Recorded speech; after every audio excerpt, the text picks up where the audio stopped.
আপনি কি সেরকম নেত্রী হয়ে যাবেন ছাত্রলীগের মতো যদি আপনি দায়িত্বে আসেন? দেখেন ওই ছাত্রলীগের নেত্রীদের দ্বারা নিপীড়িত আমি তো, ওরকম হওয়ার চান্স নেই। কারণ আপনি যখন কোনো কিছু সাফারার হন, আপনি কাউকে সাফারার হতে দিবেন না, এটা হলো মূল বিষয়।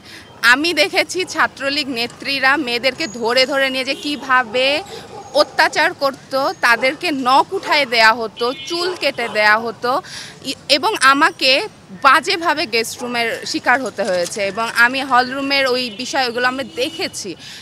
কোনোভাবেই সম্ভব না যে আমার দ্বারা এরকম কেউ হবে। এবং আমি যেহেতু ওই আতিকাদের বিদায়ের একজন ছিলাম, তো জুলাই যোদ্ধা হিসেবে আমি তো ওই ৭১কে ধারণ করি, যেমন জুলাইকেও সেরকম ধারণ করি। আমাদের তো আত্মার সাথে এটা আছে। কখনো বাংলাদেশটা যে খারাপের দিকে যাবে, আমাদের স্বপ্নের বাংলাদেশটা হবে না, কখনো কল্পনা করতে পারি না। সবার আগে বাংলাদেশ আমাদের জন্য।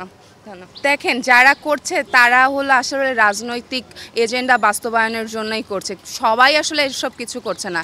সাধারণ মানুষ কি চায়? সাধারণ মানুষ একদম ঠিকমতো বাঁচতে চায়, পড়াশোনা করতে চায়, চিকিৎসার ব্যবস্থাটা চায়। এর বাইরে কিন্তু সাধারণ মানুষের কোনো রকমের কোনো চাহিদা নেই। ছাত্রদল, বিএনপি আসলো, আওয়ামী লীগ আসলো, জামাত আসলো, শিবির আসলো, দে ডাজন্ট কেয়ার। কিন্তু দে কেয়ার যে বসুন্ধরা টিস্যু অশুদ্ধতার বিরুদ্ধে এক বিন্দুও ছাড় নয়।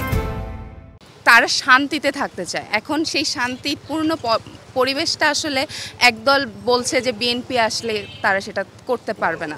মুদ্রার ওপিট বলছে। আমি এখানে বলতে চাই 10 বছর ক্যাম্পাসে আমার সিনিয়ররা আসতে পারেনি। আমি নিজেও হল রুম, গেস্ট রুমের কালচারের সাথে দেখেছি। এটার সাফারার আমি নিজে বারান্দায় থেকেছি হলে। তো আমি যখন এগুলো দেখেছি, আমি অবশ্যই চাইবো না যে আমার বিশ্ববিদ্যালয়ের নেক্সট কোনো কমন রুম, গেস্ট রুম এগুলোর কালচারগুলো থাকুক। এবং শুধু এটা তো গেস্ট রুম কালচার শুধু হলে ছিল না, এগুলো প্রত্যেকটা ডিপার্টমেন্টে ছিল।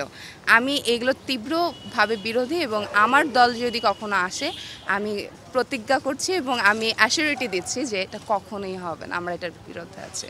বাধা বিপত্তি সত্যি কথা পেয়েছি। ফজলাতুন্নেসা মুজিব হলে কিছুদিন আগে যখন আমাদের যে মেয়েরা আছে তারা নমিনেশন পেপার তুলতে গেছিল, সিসিটিভি ফুটেজে স্পষ্ট এসেছে যে তারা বাধার শিকার হয়েছিল এবং প্রচণ্ড রকমের মবের শিকার হয়েছিল। আমাদের রোকেয়া হলের যে অবস্থাটা, রোকেয়া হলের মেয়েরা প্রচার করতে পারছে না। এই বাধাগুলো আমরা ফেস করছি। আসলে এগুলো নিয়ে কি বলবো, এগুলো সামনে ফেস করব। এবং ছাত্রলীগ যে গুপ্ত অবস্থায় আছে, নীল দলের শিক্ষকরা এখনও এখানে এক্সিস্ট করছে এবং তারা হলে প্রতাপের সাথে থাকছেন, কাজ করছেন, এবং তারা এখন আবার দল বলতে আরেক দলের কাতারে যাচ্ছে, যারা সাধারণ শিক্ষক থেকে শুরু করে কর্মচারী আছে এবং আমরা স্টুডেন্টরা যারা আছি সবার সাথে তারা খারাপ আচরণ করছে এবং এক একজনকে এক একটা ট্যাগ দিচ্ছে এবং চাকরিচ্যুত থেকে শুরু করে সব রকমের তারা সুবিধা নিচ্ছে। এবং তারা কিন্তু চাকরিতে এখন নাই, তাদেরকে বহিষ্কার করা হয়েছে, কিন্তু তাদের বেতন এখনও আটকানো হয়নি। তো তারা বহাল তবিতে আছে, বেতন পাচ্ছে, ঘুরে বেড়াচ্ছে, সব কিছু হচ্ছে।